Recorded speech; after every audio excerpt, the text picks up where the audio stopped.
दोस्तों, आज के एपिसोड में पति ब्रह्मचारी की कहानी ऐसा जबरदस्त मोड़ लेने वाली है जिसे देखकर हर कोई हैरान रह जाएगा। जिस सच का इंतजार दर्शक इतने लंबे समय से कर रहे थे वह अब आखिरकार सामने आने वाला है। आकाश की सारी चालें अब उसी पर उलटी पड़ने वाली हैं और नाक से की जाने वाली आवाज सूरज ईशा की जिंदगी में एक ऐसा बड़ा खुलासा होने वाला है जो सब कुछ बदल देगा।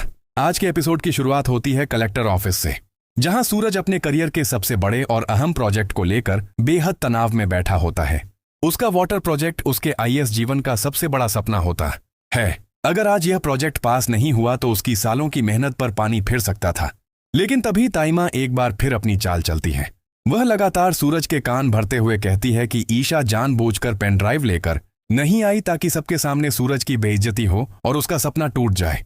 ताइमा की जहरीली बातें सुनकर सूरज अंदर ही अंदर टूटने लगता है।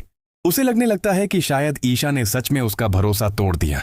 वह निराश होकर बैठा ही होता है कि तभी अचानक मीटिंग रूम का दरवाजा खुलता है और बंटी हाँफता हुआ अंदर आता है। उसके हाथ में वही पेन ड्राइव होती है। सूरज हैरान रह जाता है। बंटी बिना समय गंवाए पेन ड्राइव सूरज को पकड़ाते हुए कहता है, भैया सवाल बाद में पूछ लेना, पहले अपना सपना पूरा करो।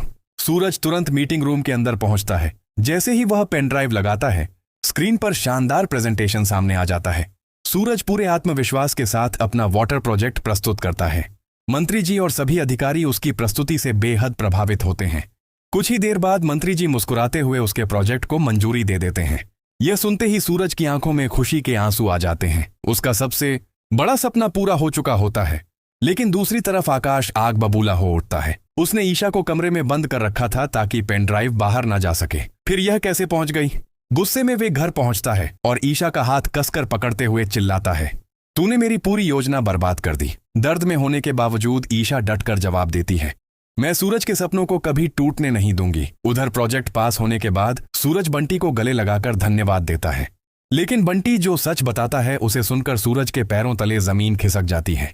बंटी बताता है कि यह पेन ड्राइव ईशा ने अपनी जान जोखिम में डालकर उसे पहुंचाई थी। आकाश ने उसे बंद कर रखा था, लेकिन उसने मौका देखकर पेन ड्राइव बाहर फेंक दी ताकि सूरज का सपना टूटने ना पाए। यह सुनते ही सूरज की आंखों में गुस्सा उतर आता है। और दूसरी तरफ आने वाले एपिसोड में आप लोगों को ये भी इंटरेस्टिंग सीन देखने को मिलेगी कि अब आरव जो है वो रोता है और कहता है कि मुझे आकाश और सूरज ने मरवाने की कोशिश की है। और दूसरी तरफ हमारी ईशा जो है वो अब झगड़ा करेगी सूरज से और कहेगी कि ये क्या हुआ है मेरे भाई के साथ। लेकिन अब हमारा सूरज शॉक्ड हो जाता है। सूरज को अब शक जा रहा है सिर्फ और सिर्फ इस आकाश के ऊपर, क्योंकि आकाश ने ही मरवाने की कोशिश की होगी। तो फ्रेंड